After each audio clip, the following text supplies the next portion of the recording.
에베소서 4장 21절부터 24절까지의 말씀을 가지고 새로운 삶을 살려면 이란 제목으로 하나님 말씀 같이 나눕니다. 성 어거스틴은 바울 이래 최고의 신학자였지만 젊은 시절에는 굉장히 방탕했던 영혼이었습니다. 한 번은 어거스틴이 은혜 가운데 완전히 새롭게 된 다음에 길을 가다가 우연히 과거에 함께 이렇게 타락의 길로 빠졌었던 여인을 만나게 되었습니다. 어거스틴은 그 여인을 알아보았지만 모른 척하고 그냥 지나가게 되었는데 이 여인이 왜 나를 모른 척하느냐, 왜 나를 피하냐 이야기하면서 쫓아왔습니다. 그리고 그냥 가지 않고 이 여인이 집요하게 따라붙자 이 어거스틴이 여인에게 이렇게 말을 했답니다. 당신은 당신이지만 나는 당신을 알던 과거의 내가 아닙니다. 나는 새로운 사람이 되었습니다. 이야기를 했어요. 이 여인은 어거스틴의 단호한 태도에 깜짝 놀라게 되었고 더 이상 유혹해봐야 아무 소용이 없다는 것을 알고 자기의 길을 갔다고 합니다. 여러분, 죄인인 인간이 예수 그리스도를 믿게 되면 진심으로 영접하면 새롭게 될 수밖에 없습니다. 오늘날 우리 주변을 보고 현실을 보면 교회 안에도 정말 진심으로 새롭게 된 영혼이 있고 어떤 경우에는 절반만 새롭게 된 영혼도 있고 어떤 영혼은 전혀 아닌데 새롭게 된 것처럼 연기하며 앉아 있는 분들도 없지 않아 있습니다.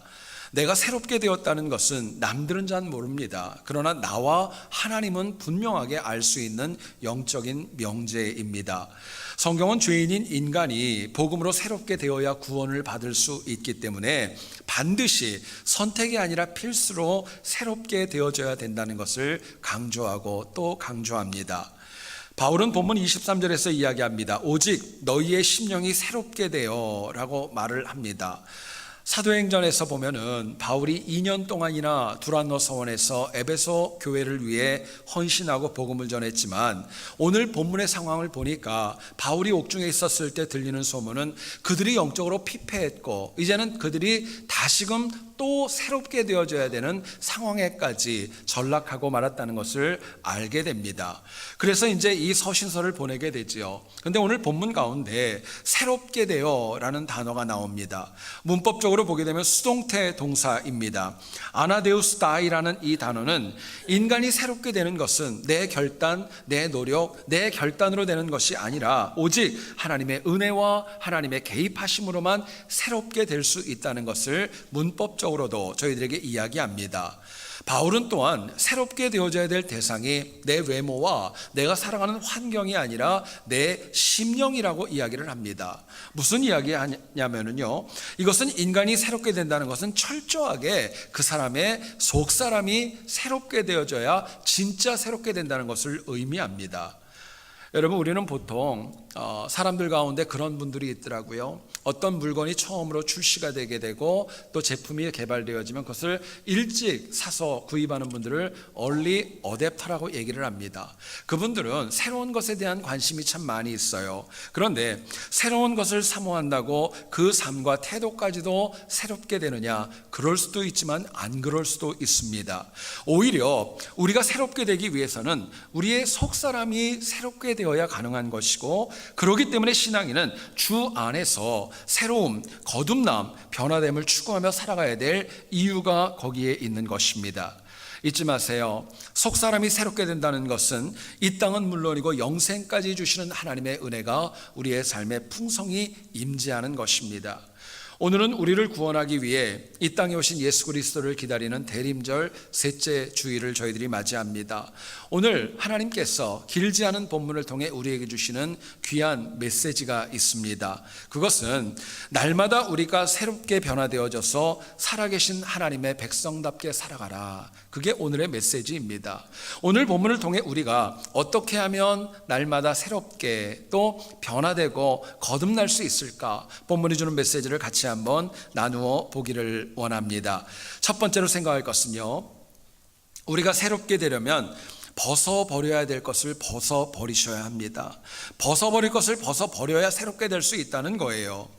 에베소 교회는 사도 바울에게 복음을 배우고 들으며 하나님의 은혜로 세워진 이방 교회 중에 하나입니다. 그런데 본문 22절을 보시기 원합니다.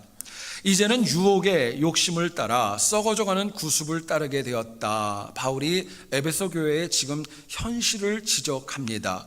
바울은 이 짧은 22절의 말씀 속에서 에베소 교회가 버려야 될 것을 두 가지로 얘기를 합니다. 하나는 욕심입니다. 헬라어 원어인 에피디마이스라는 이 명사는 그냥 단순한 욕심이 아니라 굉장히 과한 욕심이고 큰 욕심으로 인하여서 자신을 상하게 만드는 탐욕을 의미합니다.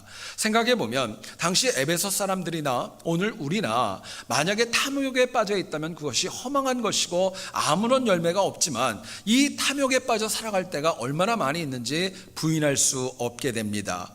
두 번째로 지적하는 것이 있습니다. 썩어져가는 구습이라는 거예요. 이것은 하나님을 믿기 이전의 내 삶, 하나님을 모르기 전에 가지고 있었던 내가 가지고 있는 습관과 인격을 의미합니다.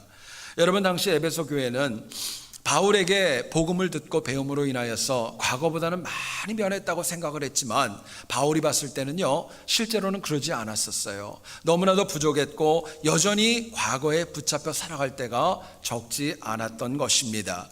실제로 여러분 한번 생각해 보세요. 바울이 에베소서를 옥중에서 쓸 때 당시 에베소 지역의 현황은 이랬습니다. 당시 에베소의 인구는 무려 25만 명이나 되었다고 합니다. 뿐만 아니라 아데미 여신을 섬기는 그 성전에서 음행을 하고 또 성적으로 타락해 있는 여자 사제들의 숫자가 무려 3,000명이 넘었다고 합니다. 성전을 위해 일하고 있는 노예들의 숫자는 부지기수였고 또 그곳을 찾아오는 로마 제국 곳곳에서 오는 많은 관광객들로 인하여서 에베소 지역은 날마다 북적거렸고 또 많은 타락과 폐역의 모습이 적지 않았던 것입니다. 그렇기 때문에 바울은 얘기를 합니다. 옛날 썩어져가는 구습을 벗어버리라고 얘기를 합니다. 그런데 주목해야 될 단어는 벗어버리다라는 이 단어가 헬라어 원어를 보게 되면 능동형입니다. 새롭게 되는 것은 하나님의 은혜로 되기 때문에 수동형인데 벗어버리는 것은요, 내 의지와 내 결단과 내 각오로 벗어야 되기 때문에 능동형으로 되어져 있다는 거예요. 나를 주관하던 옛 것들, 악한 습관들, 내 아집들, 이거 다 버리고 내려놓아야 했습니다. 이유가 있다면 살아 역사하는 하나님께서는 우리가 가지고 있는 악함을 일부러 강권적으로 빼앗는 것이 아니라 기다려주시기 때문에 그래요. 또 신앙인은 절대로 옛 것과 새로운 것을 함께 붙잡고 절대로 새롭게 될 수 없기 때문에 하나님께서는 과거의 구습을 버리라고 말씀합니다. 여러분, 우리가 자주 쓰는 말 가운데 이런 말이 있죠. 사람이 갑자기 변하면 어떻게 된다고 얘기합니까? 많은 분들이 그래요. 사람이 갑자기 변하면 죽는다고 얘기를 합니다. 또 이런 얘기도 있습니다. 철들면 어떻게 된다고 그래요? 그것도 역시 똑같은 용어를 씁니다. 여러분, 이 단어를 왜 쓸까요? 사람이 그만큼 바뀌기가 어렵다는 거예요. 바뀐다는 게 쉽지 않다는 것을 우리도 잘 알고 있기 때문에 그렇습니다. 그런데 하나님 믿는 신앙인들은요, 죄악이라는 것을 안다면, 그릇된 것을 안다면, 하나님 보시기에 옛 것이라는 것을 안다면 이제는 과감하게 벗어버려야 되고 바뀌고 변화되어야 새롭게 될 수 있다는 도전입니다. 문제는 우리 각자가 무엇을 버려야 될지 모르지 않아요. 잘 알고 있습니다. 특별히 오늘 본문을 통해 제가 두 가지의 버릴 것을 말씀을 드립니다. 하나는 뭐냐면요, 적어도 성령 하나님께서 내 마음에 찔림을 주시는 것만큼은 빨리 버리셔야 돼요. 내 마음에 감동을 주시고 아니라고 자꾸 반복하시면요, 내려놓으셔야 돼요. 예전에 말씀을 들을 때는 그 이야기가 전혀 나에게 도전이 되지 않았습니다. 그런데 지금 말씀을 들으면요, 자꾸 내 마음에 찔림이 있어요. 남아 있어요. 고쳐야 되겠어요. 그것 빨리 벗어버리시라는 겁니다. 그래야 새롭게 되는 거예요. 설교를 준비하다가 제가 시카고에 사역을 할 때에 한 성도님이 생각이 났습니다. 이분은 담배 가게를 굉장히 크게 운영을 하면서 경제적으로 윤택했고 또 참 물질적으로도 풍성했던 분이셨습니다. 그런데 어느 날 부흥 집회 때 강사 목사님께서 다른 사람들도 다 있었지만 그냥 툭 던진 말이 이분의 마음에 새겨졌던 거예요. 내용은 이것입니다. 기독교인은 복음에 합당한 사업을 해야 된다. 과거에도 들었는데 그 이야기가 마음에 새겨지면서 잊혀지지를 않는 겁니다. 가게에서 일을 할 때도 잊혀지지 않았습니다. 운전을 할 때도 또 생각이 납니다. 밥 먹을 때도 생각이 납니다. 그렇기 때문에 모든 순간마다 깊은 찔림 때문에 도저히 감당을 할 수가 없었던 거예요. 결국 기도하는 가운데 큰 손실이 있었지만 그 담배 가게를 믿음으로 정리하게 되었습니다. 주변에 있는 분들이 다 말렸어요. 아내까지도 말렸습니다. 친척들도 말렸어요. 그런데 하나님의 은혜 가운데 그것을 정리하고 정말 잘 매각한 이후에 하나님이 더 큰 복을 주시더라고요. 그분이 가지고 있는 달란트를 가지고 펫샵을 운영을 하게 됐어요. 이 강아지나 이런 동물들을 팔면서 나중에는요 더 크게 되고 더 부흥하는 모습을 보았던 기억이 있습니다. 여러분, 사람은요 살면서 쌓여진 익숙함이 있습니다. 살면서 쌓여진 익숙함이 있어요. 좋은 것도 있고 나쁜 것도 있습니다. 그런데 나쁘게 쌓여진 익숙함을 버리는 것이 때로는 불편하고 두려울 수 있지만 새롭게 되기를 원한다면요 빨리 벗어버리는 게 지혜입니다. 만약에 우리가 벗어버리지 못하고 어정쩡하게 매번 여기서 왔다 저기서 왔다 그렇게 오락가락할 경우에는요 나중에는 다람쥐 쳇바퀴 도는 것처럼 발전도 없고 성장도 없고 매일 제자리 걸음밖에 할 수밖에 없기 때문에 그렇습니다. 두 번째로 버려야 될 것이 있습니다. 우리는요 내가 보기에도 연약한 내가 보기에도 아닌 것들이 있어요. 타인에게 말 못하는 나만이 가지고 있는 문제점과 거북하고 나를 힘들게 하는 고치려고 하는데 안 되는 것들, 그거부터 내려놓으시라고 말씀합니다. 여러분, 때로는 그래요. 가장 가까운 내 남편, 아내도 내 문제점 몰라요. 부모님도 몰라요. 자식들도 몰라요. 하나님과 나만 아는 것들이 있어요. 나만 알고 있는 악함이 있을 수 있고 아집과 고집이 있을 수도 있고 쓴뿌리가 있을 수도 있어요. 공격적인 언행이 될 수도 있고 타인과 비교하는 그 비교의식도 있고 부정적으로 생각하는 것도 있고 오락가락하는 변덕스러움도 내가 쉽게 고쳐지지 않는 악으로 기억될 수도 있습니다. 문제는 우리가 내가 아는 내 문제를 벗어버리지 못하기 때문에 하나님을 향하여 직선으로 갈 수 있고 더 많은 일을 할 수 있고 더 큰 은혜를 받을 수 있는데 매번 곡선으로 오락가락하면서 왔다 갔다 하면서 시간 낭비하는 경우들이 우리의 삶 가운데 적지 않은 것입니다. 지난주에 제가 어떤 책을 읽다가 참 재미있는 이야기가 있어서 여러분들에게 소개해 드리기를 원합니다. 어떤 아이가 엄마와 함께 교회를 가고 있었습니다. 남자아이였기 때문에 그냥 엄마 손을 잡고 얌전히 교회를 가면 되는데 애가 얼마나 활동적인지 여기도 가서 뭐를 구경하고 저것도 보고 오고 계속 그렇게 왔다 갔다 하고 딴짓하다가 결국에는 예배 시간에 늦고 말았습니다. 이 어머니가 마음이 좋지 않았어요. 그리고 아이한테 이렇게 표현을 했습니다. 책에 있는 그대로 표현을 합니다. 서고가 좀 들어가는 것을 양해해 주시기 원합니다. 어머니가 너무 화가 나니까 애한테 그렇게 얘기를 했어요. 네가 오면서 지랄을 하고 와서 이렇게 늦었잖아. 그러고 얘기를 했어요. 애가 약간 마음이 좋지 않았어요. 그런데 교회에 딱 도착하니까 목사님께서 아이에게 물어봅니다. 갑자기 물어보는 거예요. 얘야, 너 집에서 교회까지 오는데 얼마나 걸리니? 물어봤더니 이 녀석이 아무렇지도 않게 얘기하더랍니다. 지랄하고 오면은 20분 지랄하지 않고 오면은 10분 그러고 얘기를 하더래요. 엄마 얼굴이 갑자기 빨개지고 난감해졌어요. 여러분, 참 우스개 이야기지만 주는 교훈이 있습니다.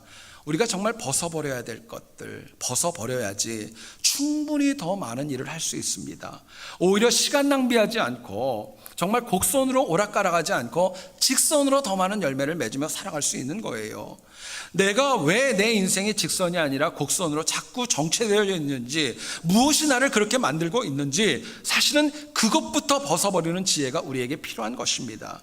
여러분, 성경은 우리에게 분명히 얘기를 합니다.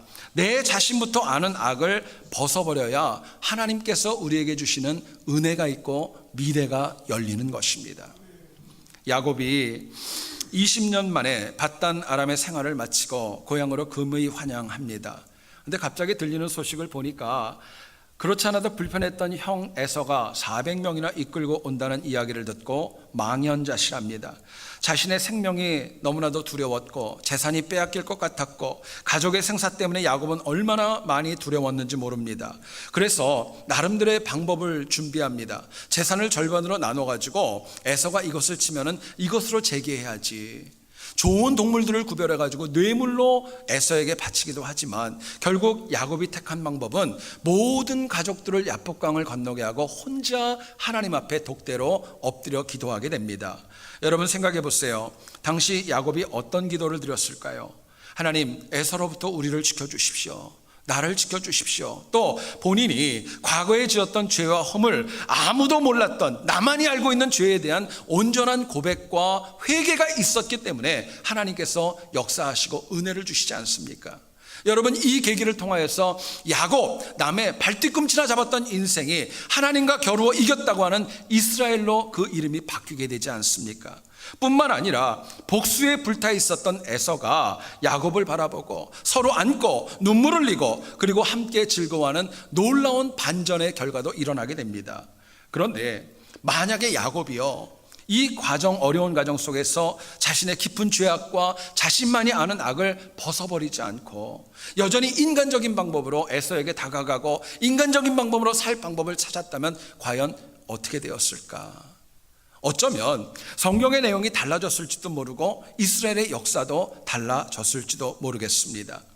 여러분, 세상의 경제 논리는 내가 가지고 있는 것을 벗어버리면 그만큼 사라지는 것입니다. 없어지는 것입니다. 손해보는 것이 당연합니다. 그러나 하나님 나라의 법칙은 다릅니다. 나에게 있는 악함과 그릇됨과 욕심과 탐욕을 내가 벗어버리면 하나님께서 더 나은 은혜를 채워주십니다. 그 자리에 주시는 하나님의 은혜가 더 커지는 거예요. 대림절 셋째 주일인 오늘 하나님 저희들에게 말씀하십니다. 내 안에 있는 욕심, 썩어져가는 구습들 다 온전히 벗어버리고 거룩함과 온전한 마음으로 예수 그리스도의 오심을 맞이하라고 저희들에게 말씀합니다.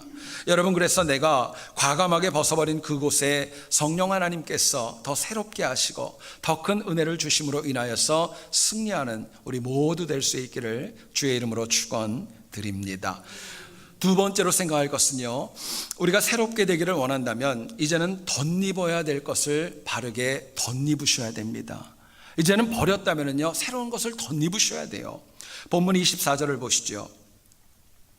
하나님을 따라 의와 진리의 거룩함으로 지으심을 받은 새 사람을 입으라 말씀을 합니다. 사람이 일상생활 속에서 옷을 벗는 이유는 다른 옷을 입거나 새로운 옷을 입기 위하여서 벗는 것입니다. 그렇기 때문에 바울은 본문 21절에서 이야기합니다. 과거의 너희의 악행과 또 그 탐욕과 썩어져가는 구습을 다 버린 이후에는 그에게서 듣고, 그는 여기서 예수 그리스도입니다. 그 안에서, 예수 그리스도 안에서 하나님의 가르침을 받아야지, 그렇게 덧입어야지, 은혜를 덧입어야지 새롭게 될 수 있다는 도전입니다. 여러분, 벗는 것으로 끝나는 거 아닙니다. 버렸다고 끝나는 것이 아니라 그 자리에 복음과 하나님의 은혜와 살아 역사하는 그리스도의 능력을 덧입을 때에 비로소 우리가 새롭게 될 수 있기 때문에 그렇습니다. 여러분, 뭘로 덧입느냐가 너무너무 중요하죠. 성경은 저희들에게 분명히 얘기를 합니다. 우리가 정말 들어야 되고 덧입어야 될 복음의 내용은 예수 그리스도 성자 하나님 안에 우리가 살아가야 된다는 것이고, 그분만이 나의 유일한 구세주이고 그분이 나의 하나님이라는 거, 그거 믿고 고백하자는 것입니다. 비록 죄인이지만 우리가 복음과 은혜를 덧입게 되면은요, 누구라도 의롭게 되고 거룩함으로 새롭게 될 수 있기 때문에 그렇습니다. 특별히 사도 바울은요, 인간이 복음을 듣고 주님을 구주로 영접해야 하나님과의 바른 관계, 선하고 복된 관계를 맺어갈 수 있다고 저희들에게 강조합니다. 당시 에베소 지역은 바울에게 들었던 복음의 내용이 점점 더 희미해져 가고 있었고, 마침내 하나님과의 관계가 깊어짐이 아니라 얕아짐으로 인하여서 더 큰 위기를 초래할 수밖에 없는 그런 상황이었습니다. 그렇기 때문에 바울은 힘들고 어려웠지만 옥중에서 펜을 들었고 그들에게 이야기합니다. 너희 에베소 교회는 다시 간절함으로 복음으로 새로움을 덧입어야 된다고 그 도전을 했던 거예요. 여러분, 이것은 오늘 우리도 마찬가지입니다. 하나님 앞에 나와서 주일날 지킨다고 다 온전한 신앙인 아닙니다. 진짜 기독교인 하나님의 백성의 모습은 복음을 들어야 새롭게 되는 것입니다. 복음을 떠나면 그것은 기독교인 아닐 수도 있고 기독교인으로부터 멀어질 수밖에 없는 거예요. 오늘 우리가 살아가는 이 시대는 그 어떤 시대보다도 편안하게 복음을 접할 수 있는 그런 정말 좋은 문명의 이기를 가지고 있지 않아요? 그럼에도 불구하고 오늘 우리의 신앙을 보면 복음에 대한 뜨거움도 없고 새로워지려는 사모함도 점점 더 메말라지고 있는 것이 오늘 우리의 모습입니다. 많은 분이 교회에 오고 예배 자리에 참석하고 있지만 어쩌면 사모함 없이 앉아있는 영혼도 있지 않을까, 참 마음에 안타까움이 적지 않습니다. 어떤 교회에서 목사님께서 주일날마다 말씀을 전할 때마다 꼭 조는 어떤 노 권사님이 한 분이 있었어요. 근데 이 목사님의 설교를 전하다 보니까 이게 너무너무 바다가 됐던 거예요. 그래서 하루는 집에 가서 10살밖에 되지 않은 자기 아들한테 이야기를 합니다. 돈 100원을 주면서 얘기를 하는 거예요. 너 다음 주에 그 권사님 옆에 앉아가지고 그분이 졸면 콕콕 찔러가지고 좀 안 졸게 해야 된다. 반드시 깨워야 된다. 아빠가 설교할 때 참 많이 힘들어. 이야기를 했습니다. 아이가 돈을 받고 또 해야 될 일이 있으니까 권사님 옆에 딱 붙어 앉아가지고 예배를 드렸어요. 근데 놀랍게도 그날따라 그 권사님이 더 주무시더랍니다. 더 조시더래요. 그래가지고 너무 마음이 안 좋았어요. 그래서 집에 들어와서 그 아이한테 물어봤습니다. 너 도대체 내가 돈까지 주면서 했는데 뭐 했냐? 물어봤더니 그 녀석이, 아들이 그렇게 얘기하더랍니다. 할머니가 200원을 주셔서. 아빠는 100원 줬는데 할머니가 200원 주셔가지고 그것 때문에 그냥 옆에 앉아 있었다는 거예요. 여러분 생각해 보세요.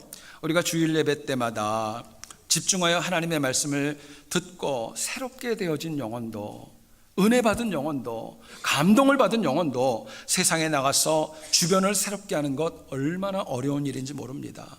쉽지 않습니다. 그런데 요한복음 15장 7절은 저희들에게 말씀합니다. 너희가 내 안에 거하고 내 말이 너희 안에 거하면 무엇이든지 원하는 대로 구하라. 그리하면 이루리라 말씀하세요. 사도 요한은 우리가 살아 역사하시는 하나님과 바른 관계를 맺으면 새롭게 될 수 있다는 것입니다. 우리의 기도에 응답이 있다고 말씀합니다.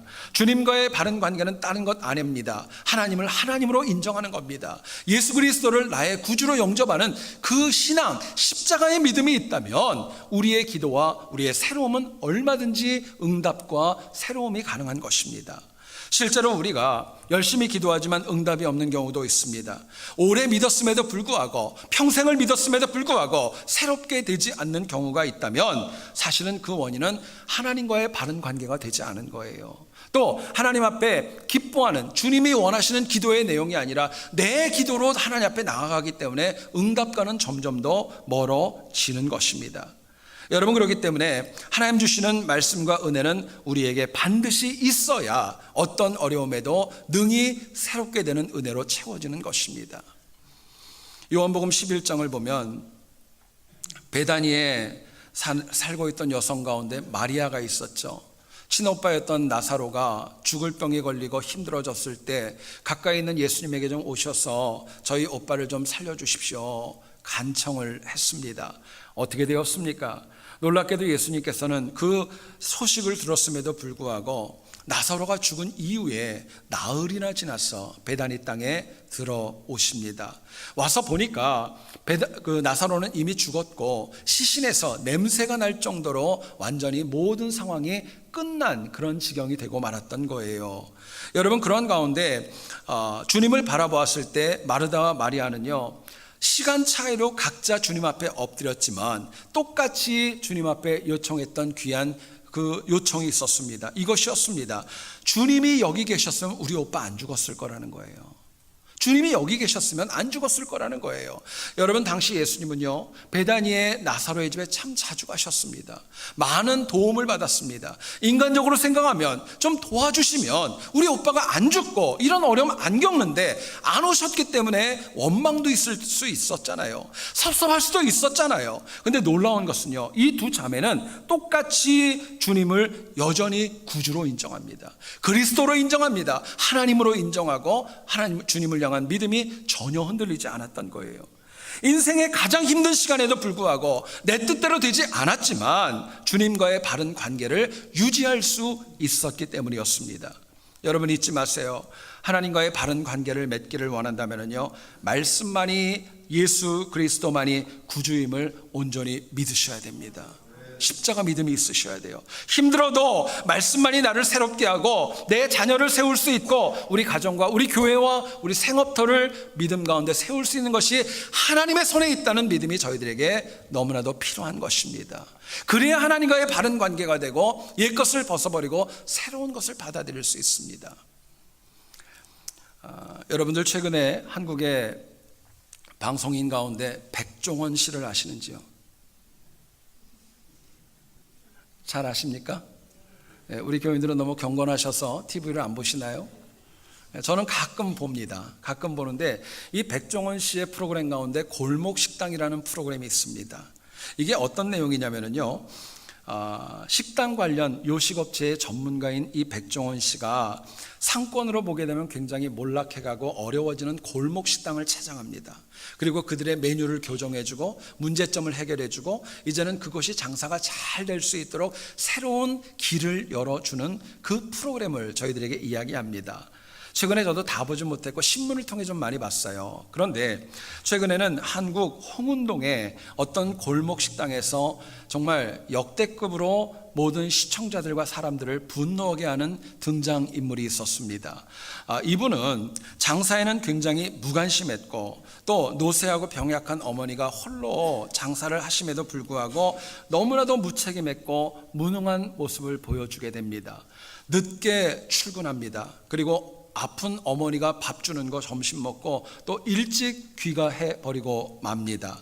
명색이 음식점 사장이면서 냉장고 안에 뭐가 있는지도 전혀 몰랐고 배달에 그런 주문이 들어오면 멀다고 안 가버리고 일찍 들어가서 놀러 다니고 이런 모습만을 굉장히 많이 보여줬던 거예요.